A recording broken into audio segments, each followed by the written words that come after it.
Namasté mes femmes, j'espère que vous allez bien. Aujourd'hui, je voudrais vous parler du voyage astral et du pouvoir de guérison qu'il a chez nous, les flammes jumelles. Alors déjà, pour comprendre ce pouvoir de guérison, il faut prendre conscience que lorsque l'on est flamme, on a déjà fait inconsciemment un voyage astral. Alors, cela peut être au moment de l'éveil par un choc violent, que ce soit une maladie, que ce soit un accident qui va provoquer une dissociation entre le corps et l'âme et qui va vous faire prendre conscience de choses, mais à ce moment-là, vous n'êtes pas conscient. Enfant aussi, lorsque l'on est flamme, on fait beaucoup de voyages astraux sans s'en rendre compte, puisque on est des solitaires et on est des isolés. Du moment qu'on est des isolés, on s'évade lorsqu'on est enfant. Et en fait, le pouvoir de l'enfance, c'est l'imagination. Et tant que l'imagination n'est pas perturbée, on voyage inconsciemment, sans s'en rendre compte. Après, en vieillissant, on a des blocages qui font que justement, on ne veut pas voir que l'on en fait, que l'on fait des voyages astraux. Et c'est pour ça qu'aujourd'hui, je voudrais vous en parler. Parce qu'aujourd'hui, les conditions sont telles que le timing divin est en train de se mettre en place. Et surtout, les voyages astraux se font de plus en plus. Et de plus en plus sans que l'on s'en rende compte forcément.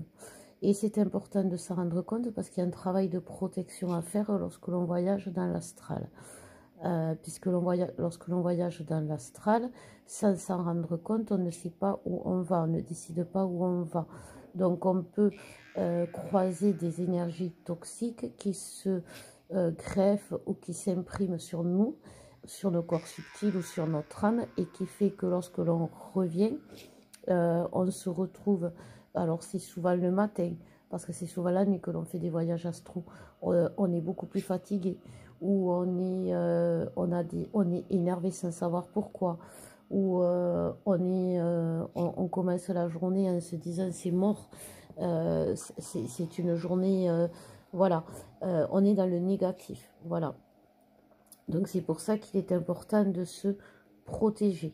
Sinon, on risque de se retrouver avec des énergies toxiques qui vont prendre le dessus sur nous dans la journée et provoquer des problèmes émotionnels qu'on ne saura pas gérer puisqu'on ne sait pas ce qui s'est passé.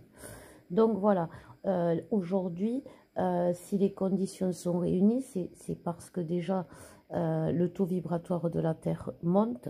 Donc ça, c'est quelque chose qu'il faut prendre conscience parce que ça nous aide à l'éveil personnel.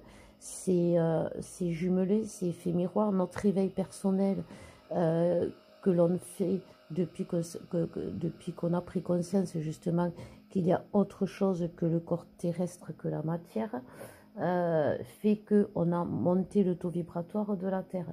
Ce taux vibratoire de la Terre a fait que de plus en plus de personnes s'éveillent. Même celles qui jusqu'à présent avaient l'air creuses, j'ai envie de dire, s'éveillent.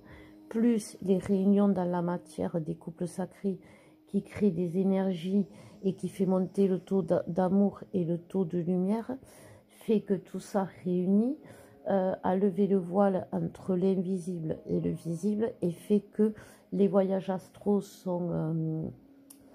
c'est la période idéale pour les voyages astraux, mais c'est aussi le moment où il y a de plus en plus de voyages astraux.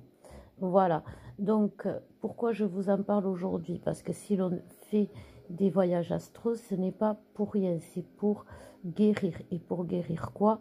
Alors on peut guérir des vies passées, on peut guérir l'enfant intérieur, on peut aller dans un lieu pour se construire une bulle de protection, justement pour se protéger du monde extérieur. On peut, grâce à ces voyages, faire de la 5D avec l'autre, le ressentir, se ressourcer près de lui parler, le soigner. On peut aussi se ressourcer, aller dans des endroits qui nous rappelle un moment de l'enfance heureuse, un moment où, voilà, ce genre de choses. Et pourquoi ça guérit le jeu? Parce que dans les voyages astro, il y a plus la notion de dualité, il n'y a plus la notion de doute, il n'y a plus la notion d'illusion, c'est de la pureté. On va directement à nos origines et on se sert de notre polarité, de notre force pour se soigner. C'est-à-dire que si vous êtes masculin, vous ne ferez jamais le même voyage astral que votre jumelle. Et pourtant, comme c'est un soin quantique, vous guérissez pourtant le jeu. C'est pour ça qu'on peut entendre tout et n'importe quoi sur les voyages astraux, jusqu'à des sensations de pouvoir toucher les gens, de pouvoir voir ce qui se passe dans la pièce d'à côté, de pouvoir, je parle des IME, mais je parle aussi des expériences tout simplement lors de méditation. Chacun visualise son voyage astral et c'est selon ses croyances, c'est selon qui il est. Souvent les masculins, eh bien, de par le fait qu'ils sont très dans la science-fiction, vont plus analyser leur voyage avec des codes de la science-fiction. Les féminines, ça va être plus dans le ressenti, ce que l'on ressent, plus que le lieu. Voilà. Et donc ça, c'est important de le savoir, comment vous êtes, parce que le voyage astral, il est dans le fond et non dans la forme. C'est-à-dire que lorsque vous allez dans un lieu, c'est souvent ce que ça fait résonner en vous. Si vous ne reconnaissez pas le lieu, si vous ne reconnaissez pas les gens, ce n'est pas grave. Attachez-vous à ce que ça fait résonner en vous. Le fait qu'on soit une vieille âme fait que l'on a besoin aussi de faire ces voyages astraux pour se guérir, parce que ça répond aux lois karmiques. Vu qu'on est une vieille âme, bien sûr, on a un karma. Et ce karma fait que on a besoin, pour le libérer, d'aller au plus profond de nos vies passées. Ça, on peut le faire à travers les annales akashiques. C'est quelque chose, on va dans la bibliothèque, à travers un voyage astral, pour trouver le livre qu'il faut pour résoudre le karma que vous vivez et que vous devez libérer à ce moment-là. Ça fait partie de la guérison du jeu. Si vous avez des schémas toxiques par rapport à l'autre, de jalousie, ou par exemple, si l'autre vous trompe, ça peut être un schéma toxique, karmique, qui peut être nettoyé à travers les annales akashiques.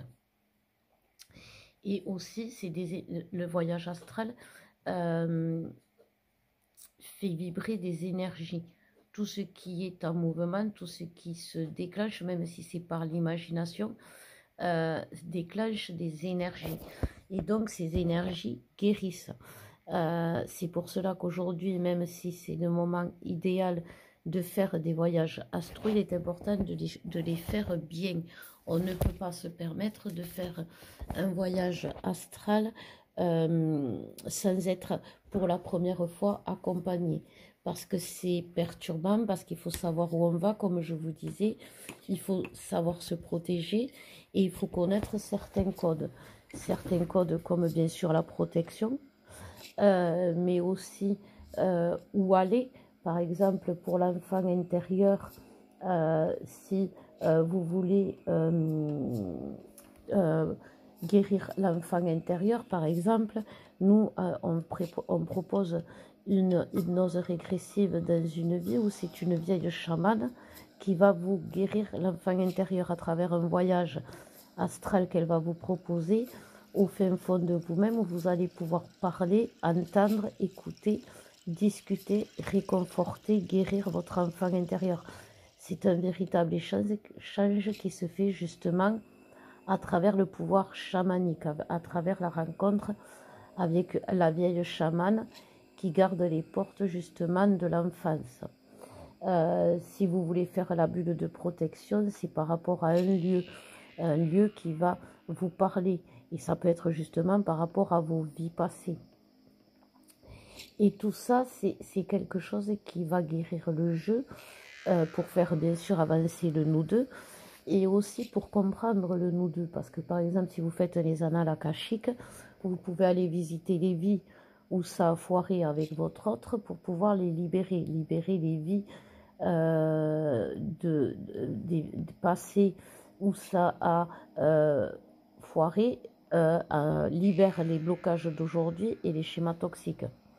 C'est vrai, c'est ça la loi du karma. Et le quantique, c'est vraiment faire évoluer les choses. Car, comme je vous dis souvent, les lois de l'univers répondent aux lois karmiques et aux lois quantiques. Donc un voyage astral répond lui aussi aux lois quantiques et aux lois karmiques.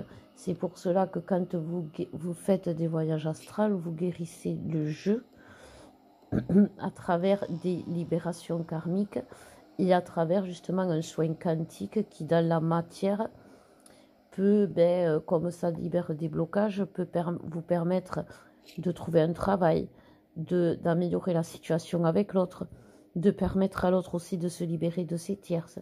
C'est vraiment un soin à part entière. Ce n'est pas que je vais me promener de l'autre côté de la barrière pour discuter avec l'autre. Non. Même quand vous faites un 5D, une 5D avec l'autre, vous faites un soin. Donc faites attention quand vous faites ce genre d'expérience. Parce que vous pouvez perturber l'autre plus que de le soigner. Vous pouvez créer une torpeur chez l'autre. S'il sent des énergies et qu'il n'est pas prêt et qu'il ne sait pas d'où ça vient, ça peut créer une torpeur. Voilà. Tout comme vous, si vous faites un voyage astral sans vous en rendre compte, comme je vous disais le matin, vous pouvez être énervé, mais vous pouvez avoir aussi une peur inconsidérée qui vous empêche d'avancer. Voilà. Pour ce qui est des formations au voyage astral, bon, il y en a beaucoup. Moi, je vous conseille de faire plus avec les flammes jumelles parce que c'est ciblé et ça permet aux thérapeutes de prendre en charge même votre parcours. Nous, avec Alex, on fait ça, les initiations au voyage astral à travers des hypnoses éveillées où on vous accompagne sans vous endormir complètement pour vous permettre de vivre l'expérience éveillée, mais surtout de vous en souvenir et pouvoir le refaire après et le transmettre aussi. Donc si ça vous intéresse, n'hésitez pas. Mais surtout, c'est comme l'éveil du troisième œil, ne faites pas ça tout seul ou ne faites pas ça violemment. Parce que ça va vous faire redescendre dans les étapes de votre parcours à un niveau qui n'est pas le vôtre. Vous allez vous retrouver à un stade de rupture avec l'autre, à un stade où vous vous retrouverez financièrement ou pour le travail ou pour le logement bloqué parce que vous aurez voulu y aller violemment. Donc du coup, on vous renvoie violemment en arrière. On n'avance pas dans ce parcours rapidement. On avance au rythme qu'on nous demande. C'est pour ça que des fois, ça paraît long. Mais ça ne sert à rien de vouloir accélérer les choses parce que c'est la meilleure façon de se vautrer que de vouloir accélérer les choses ou de les faire autrement que ce qu'on doit faire. Voilà. Donc ça, c'est important de le conscientiser pour vous et pour surtout votre âme, vos corps subtils, votre aura, parce que ça la pollue. Ça pollue toute votre âme, ça pollue vos corps, ça pollue votre esprit. Et c'est pas bon. Et à chaque fois, il faut rééquilibrer, il faut nettoyer, il faut purifier. Et ça fatigue, ça peut rendre malade. Donc voilà mes flammes, et bien écoutez, si vous êtes intéressés, vous n'hésitez pas. Si vous avez des sensations, donc comme je vous disais, en ce moment de vivre dans une autre réalité, d'oublier, de ne pas vous sentir les pieds sur terre ou d'avoir des moments d'absence, c'est normal. C'est que vous êtes prêts pour le voyage astral. Je vous embrasse, je vous aime et je vous dis peut-être à tout à l'heure dans vos rêves. Au revoir.